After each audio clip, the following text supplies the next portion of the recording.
Today is a pretty fun day for me because I get to give my overall season predictions on awards. Coach, I think, will be fired. Surprise teams I expect to fall off. My division winners, my playoff teams, everything. Super Bowl matchup winner. It's all coming today. And here's the thing. If you view this video, say, after the season and I'm wrong and you want to laugh and you want to point out, hey, you were wrong here, I'm okay with that. In fact, I would like to hear that because I would like to laugh how wrong I am at some of these predictions. Because there's no way I'm getting 100% correct. But I'm going to give my best in-depth analysis on what I think this season has coming for us. And as football fans, is give our best analysis with what information we have on display and with how we perceive that information. So let's jump into it as I give you my 2025 NFL award show season predictions. Let's get into it. To start off, I want to go with Offense Rookie of the Year, and as you can see on the screen, that is Ashton Jeanty is my pick. Ashton Jeanty to me was the runaway pick here because he has the advantage that no one else does. It's the fact we all know how much usage he is going to get. Cam Ward, we know he's a starting quarterback at Tennessee, but we don't know how well he's going to do, how he's going to adapt to the NFL early on. He's probably someone that's going to play better down the stretch. Ashton Jeanty, we all know what he's going to do. He's going to get the ball handed off to him probably close to 20 times a game. He's going to take a bunch of those to the house. He is going to have a great season. And you look at him compared to everyone else, to me, he was the obvious choice because he's going to have the most opportunities. We all know how he's going to be utilized, so there's not much concern of how he reacts to NFL defenses because he's just a good football player that plays a position that doesn't require as much reading defense, as much adjustment as the quarterback position requires. I look at all that. Pete Carroll's tendency to like having a running game, even though some people will say, hey, he'll go away from it from time to time. I don't think that's the case at all. This Raiders offense is really going to be catered to Ashton Jeanty. Geno Smith is not the type of quarterback that you can load the box against. You're going to have to drop guys back in coverage. Ashton will be able to take full advantage of that, and I think we see a really good season Ashton Jeanty where I believe he'll cement himself as a, at minimum, top 10 running back in the NFL. I think he could have a better season cementing himself as a top 5 running back in the NFL when it's all said and done after this year. For Defensive Rookie of the Year, this wasn't a hard pick for me at all. This was my number 1 rated player in the NFL draft last year. It is Abdul Carter, and by a wide margin. And especially because Abdul Carter is going to have the benefit of playing on a nasty front seven.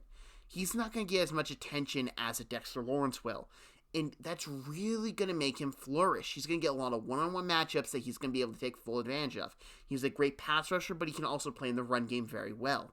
This is a guy that's going to have an amazing year, and I don't think it's going to start out slow at all for him because he's going to have these favorable matchups, especially with how they're going to scheme him ways to get to the quarterback. You can put him at the linebacker position to have him blitz. He can get there. He was phenomenal at Penn State doing that. He can come off the edge and just destroy offensive tackles. You can hide him in blitz packages. You can do a lot of things, and that's really going to have him really burst on the scene and get people's attention, get voters' attention. Now, he also has some plays that you see him drop back in coverage, and he makes a good play on the ball, and he'll get an interception. He's just such a freakish, talented football player that I couldn't give the award to anyone else. To me, he is the best defender from this draft class, and I think he pretty much will dominate this conversation for Defensive Rookie of the Year from the start of the year to the end of the year. Offensive Player of the Year. Now, this is the award that does not go to the quarterbacks. It hasn't gone to the quarterbacks since Pat Mahomes, and I believe that year was 2017. This is typically the best non-offensive quarterback in the league. And when I look at this list and I look at the guys that can really win this award, I'm expecting a repeat champion at Saquon Barkley. As long as Saquon Barkley stays healthy, I don't really see anyone else winning this because he is running behind that monstrous Philadelphia Eagles offensive line. That Eagles line creates so many holes for him, and it allows Saquon Barkley to be a kid in a candy store. He can pick where to go, and he is just so dominant behind that offensive line. If you know me, I'm very low on paying running backs. I don't like it. It's just not my type of thing. The Eagles, I look at this offensive line, I look at Saquon Barkley, I'm like, pay him as much money as you want because no one can stop this. He is so fast. He is so elusive. He has some good power. He can really put his legs behind him and get those extra yards. He is not afraid of contact. He can do whatever he wants. He can also come out of the backfield, play a little receiver. It's going to be interesting to see if the Eagles use him more in that role now that Kenneth Gainwell is no longer there. I really look at this Eagles team, and it's going to depend how well they do in the season with how well Saquon Barkley does. If he stays healthy, this team is going to be really good. So with where I had the Eagles sitting at, Saquon Barkley was the easy pick for me for Offensive Player of the Year. So my Defensive Player of the Year just got traded, but that doesn't affect my decision-making here. In fact, it actually improves it because I think he's on a better front seven than where he was in Dallas. And that's just Micah Parsons. Micah Parsons, to me, was bound to win it eventually. And I kind of thought this year was the year. There could be voter fatigue with Myles Garrett and TJ Watt, which is why I think a pass rusher was going to come up that hasn't won the award yet that was going to win it. I thought Max Crosby or Micah Parsons were the two guys to really take note of here. I went with Micah Parsons because I just feel like he is a freakish athlete that can get after the quarterback, and he is positionless in the front seven, which is very rare, but it's the case. Now, I wouldn't say my first choice would be to play him at defensive tackle. I don't think that'd be the wise decision, but you can put him at the edge. You can put him at linebacker and have him blitz. He is truly a special talent. And now moving on to Green Bay, where I think the front seven is just better. I think it's a better coached unit. I think he had an upgrading team. I look at all this, and I really think he's going to excel in Green Bay. He hasn't had the pass rushing duo that he will have with Rashawn Gary there. Rashawn Gary may not be the most blow-away pass rusher, and he's not elite, but he's really good.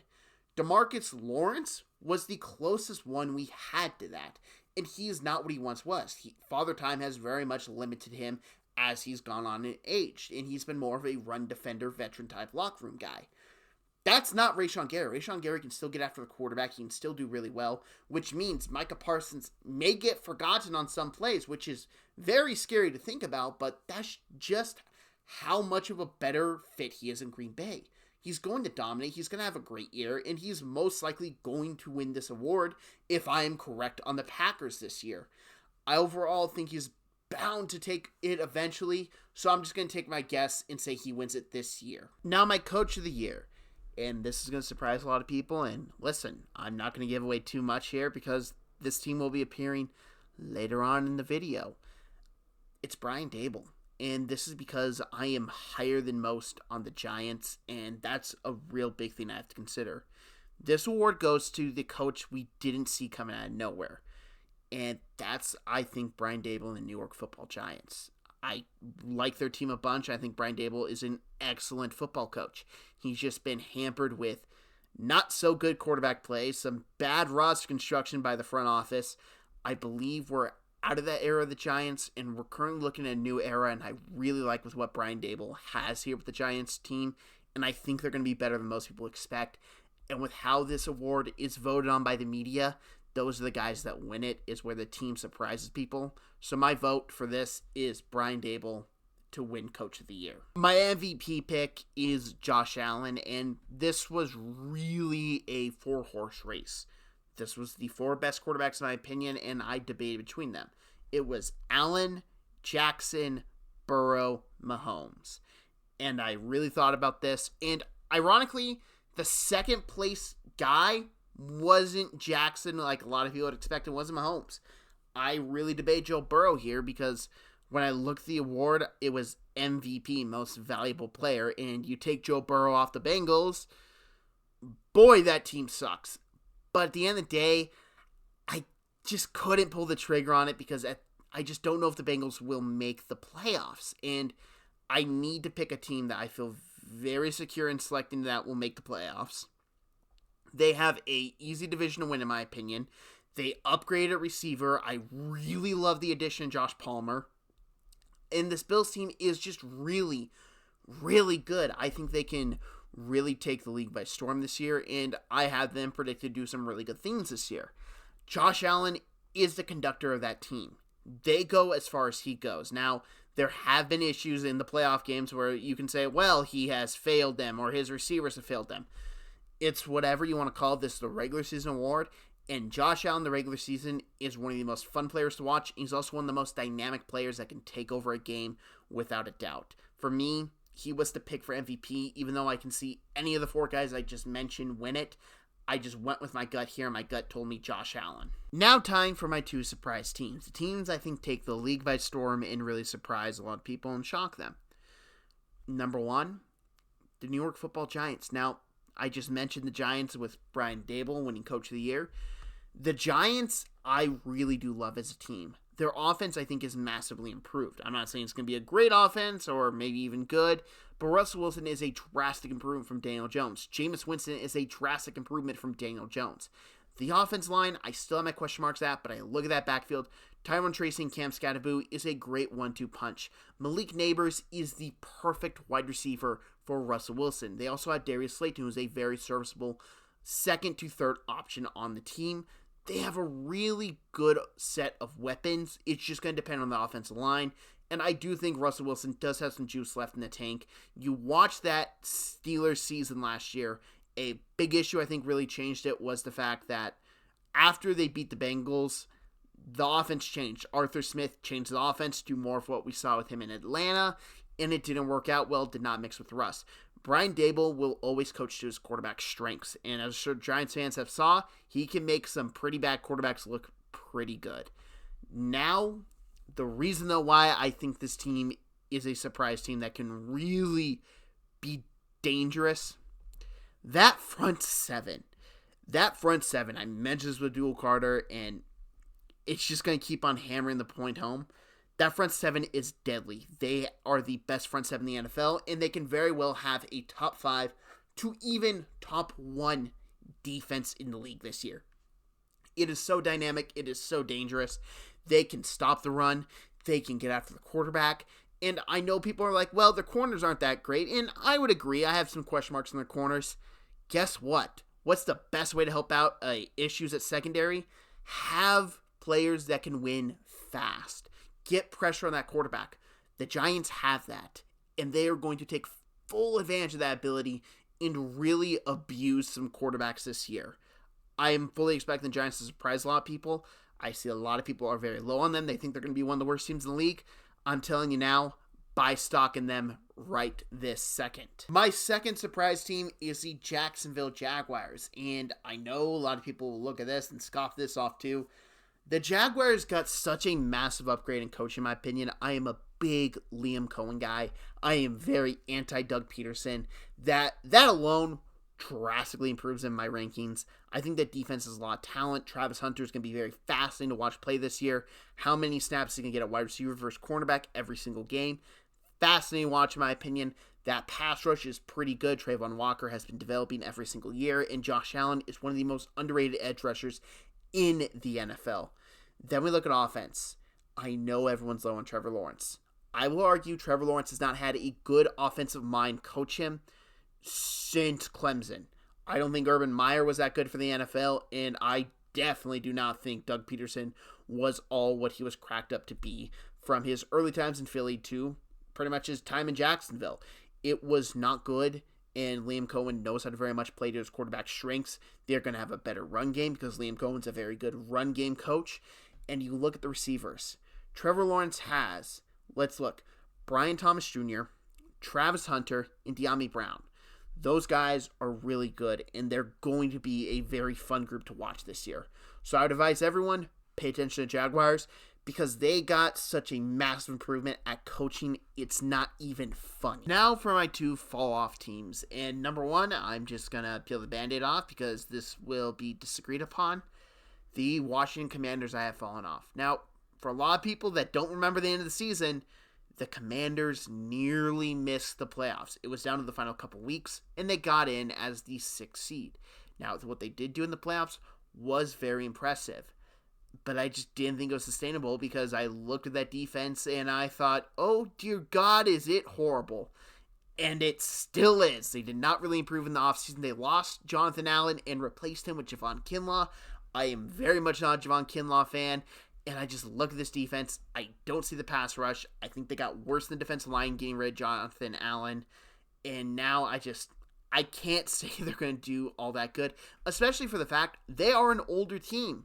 Bobby Wagner, Von Miller, those are old guys. Terry McLaurin, he's 30. They have some old roster players. Marshawn Lattimore is not a spring chicken. And I just look at this team and I just think they are supposed to be this young, fun team in the NFL, but they're really not. They have a lot of issues, and I just don't see them making the playoffs this year. In fact, I have them finishing almost in last place in the NFC East. If it wasn't for the Cowboys being idiots, they would be my last place team in the NFC East. I just don't see a great season for them unfolding. My second fall-off team is the Pittsburgh Steelers. I think we finally see it. I don't think a Mike Tomlin team finishes over 500 because this roster construction is so bad. They brought in Darius Slay. Well, sure, that works out fine if you have Minkah Fitzpatrick to play the high safety role because that's what Darius Slay needs now at his age and his play style. Oh, you trade him for Jalen Ramsey and Jonnu Smith. Oh. Yeah, I was not a fan of this offseason. For those who don't know, I am a Pittsburgh Steelers fan, so when I say this, I truly mean it. This team is not going to be good. They may win a couple games due to Mike Tomlin's voodoo magic, but you look at the offense, Aaron Rodgers is a shell of his former self, and he is not that mobile anymore, and he's behind an offensive line that really has a lot of question marks. I only think really two players are NFL starters that you can rely on, with Zach Frazier and Troy Fautanu. Isaac Seumalo is a very good player when healthy, but he has issues staying on the field. Mason McCormick is a very young, developing offensive lineman, but he is not close to there yet. And Broderick Jones, I will argue till I'm blue in the face that he is an NFL guard. Stop putting him at tackle. They have DK Metcalf at receiver, and with no real clear opposite outside receiver, they have Roman Wilson and Calvin Austin, two slot guys. They're going to probably try and play one of them on the outside. And lastly, they got Arthur Smith as the offensive coordinator. This dude is not an NFL coach, in my opinion. He should probably not have a job in the league. How he got NFL head coaching interviews last year, I don't know. This team, I think, is very much ready to fall off. And it's probably for the betterment of the franchise, but you just look at this team. They have so many jumbled up parts that just don't really fit together that I believe they will finish under 500, which will surprise some people, I'm sure. But for a lot of fans, we've all been waiting for this to happen, and this year, it's pretty evident it's going to happen. Now time for the coach I believe will be fired, and this wasn't too hard for me to figure out because there is one guy I've had pegged to be fired since the end of last season, to be completely honest, and that would be Shane Steichen of the Indianapolis Colts. The Colts, I believe, are headed in a new direction, especially after the unfortunate passing of owner Jim Irsay.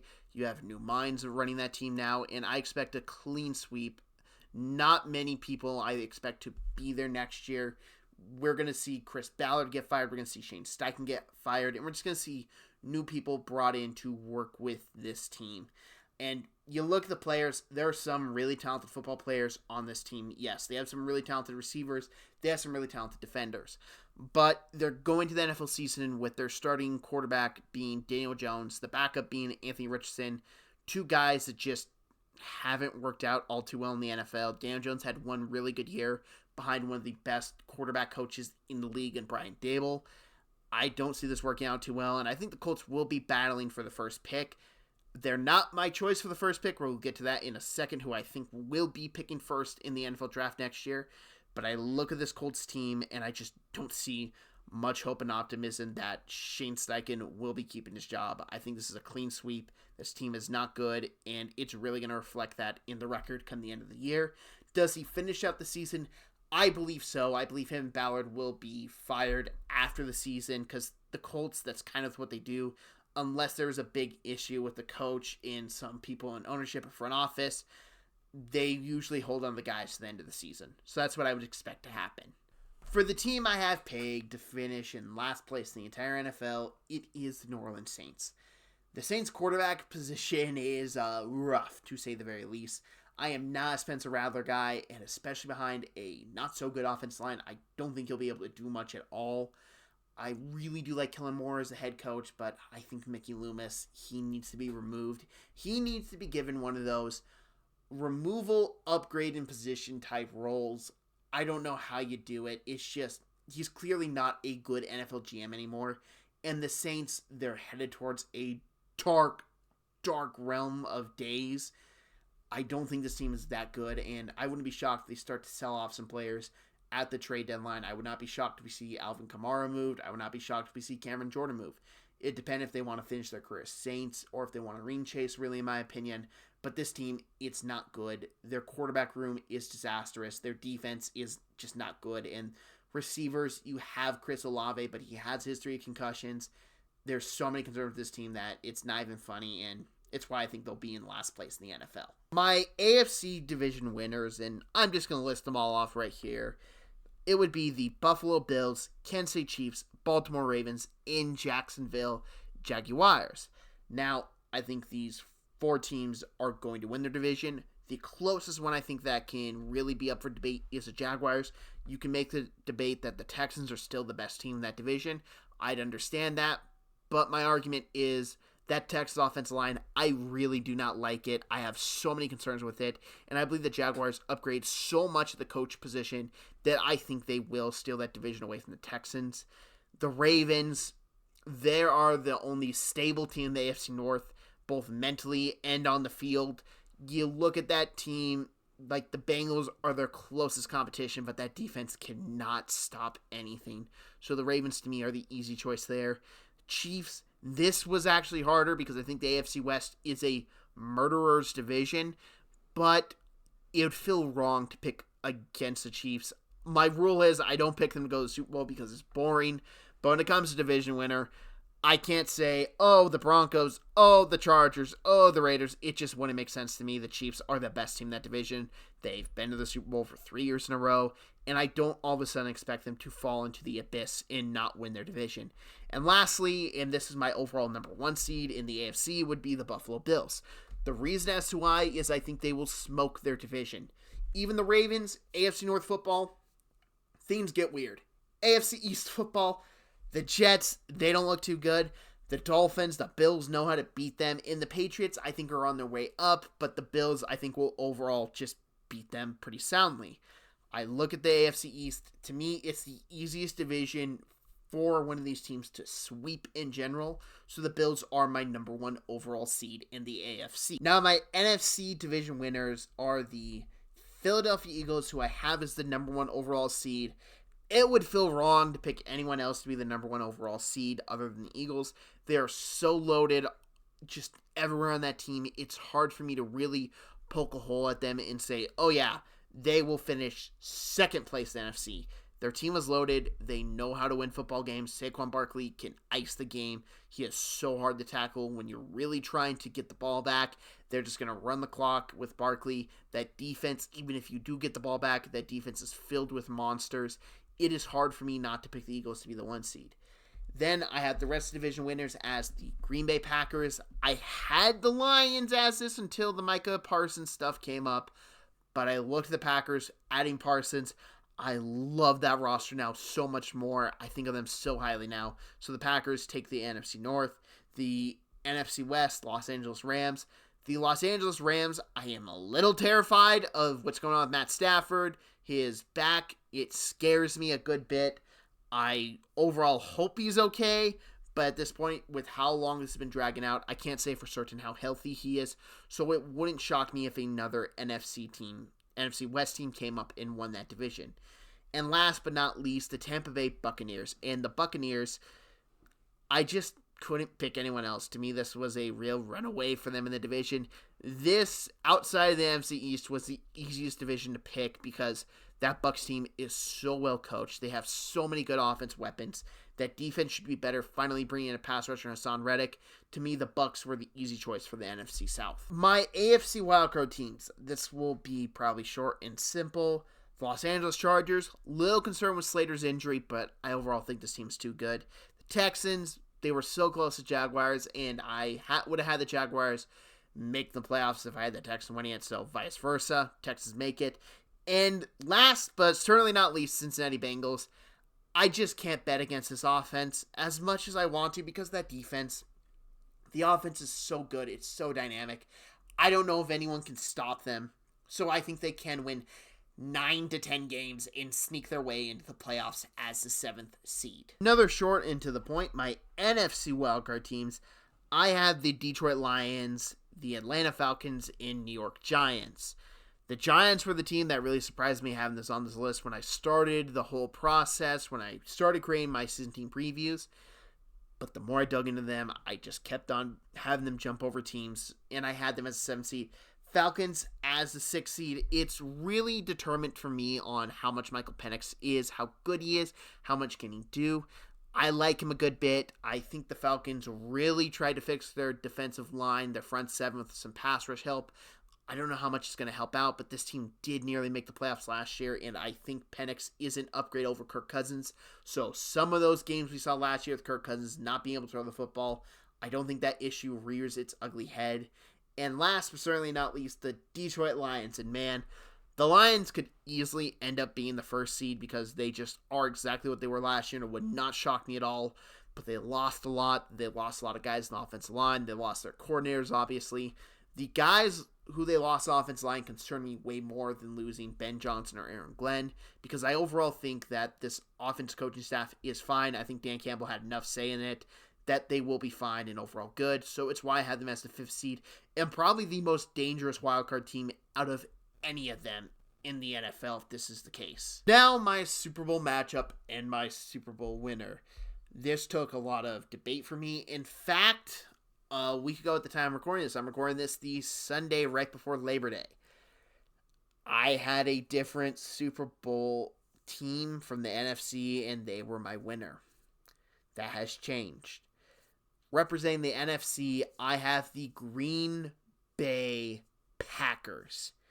And representing the AFC, I have the Buffalo Bills. Now, first, let's talk about the Packers. The Packers, I am making it here because that defense had such an upgrade. I liked so much of the roster. I was just screaming from the heavens. Pass rusher, pass rusher, pass rusher, pass rusher, pass rusher, pass rusher. And then they went out and got Micah freaking Parsons. That pass rushing unit is fixed. It is amazing. Parsons and Gary, those two together will be very dynamic. The Packers, I believe, will be representing the NFC. Now, the AFC representation of being the Buffalo Bills, I don't pick the Chiefs, but even if I would allow myself to pick the Chiefs, I think going to 3 straight Super Bowls, your body has a clock, and there's so many games you can take, and eventually it will fade. It will reach a point of exhaustion, and I know, like, people will say, the NFL doesn't have as many games. Well, it's a very physical sport, and I think we could see that toll really affect the Chiefs this year, and the Bills, they got to get it done at some point, and that's the logic I'm using is this team is too talented. Josh Allen's too great of a quarterback for him to not make a Super Bowl, and I look at the Chiefs, their body clock, it's got to be close to running out, and the Bills are so talented. They have some concerns, yes, absolutely, but Josh Allen alleviates so much of that for me, so I had the Bills making it from the AFC. Now for my winner, this is something I very much debate about, and I ultimately had to give this to the quarterback I trust the most, and that's Josh Allen. I had the Buffalo Bills win the Super Bowl this year, beating the Packers, and it's strictly because both these quarterbacks will have some plays that make you scream, why did you throw that? Why did you throw that? But I feel like Josh Allen can overcome those plays more than Jordan Love can. Now, it wouldn't shock me if Micah Parsons wrecks havoc, and the Packers were able to create more of those plays, and Josh Allen had some really bad oopsie-daisy throws. It would not shock me at all. But I look at the Bills, and I just think Josh Allen's going to win a Super Bowl for the city of Buffalo. It's going to be their first ever Super Bowl win. If I am right on the Chiefs, and their body clock is striking 0, this has to be the year. And I think it is. So I'm taking the Buffalo Bills to win the Super Bowl. I hope you all enjoyed this video. This was very fun to make. My 2025 NFL season predictions. If you like this, I'd really appreciate if you hit the like button for the other channel. I'd really appreciate if you hit that subscribe button. If you'd share this, I'd even appreciate it even more. The more you can share this, the more you can help me grow this channel. I really am so excited to make so much NFL content this year, and I have so many things planned. I will be doing NFL short reactions to every primetime game, my immediate reactions. There could be a video the next day on the channel when I can look at it a bit more in depth, but my immediate reactions from the big-time games of the week, I really want to do those. I'm going to do those, so I'll expect those to appear after every single big game I can think of to do it for. And also, just rejoice. Football is a sport I love so much, and I know if you're watching this video, you're a diehard football fan as well. Enjoy it. The NFL is back. It is my favorite time of the year, and I would not be shocked if this was your favorite time of the year as well. The NFL is such a fun sport. It's such a great sport with football. I'm excited. I'm excited for Thursday. I'm excited for kickoff. I hope you all are too. I hope you had a great day. I hope you had a fun time listening to this. Have a great day. Rejoice, football is back. And just remember, this was all in fun. If you disagree with me, you can tell me in the comment section. I absolutely do not mind. But thank you for watching.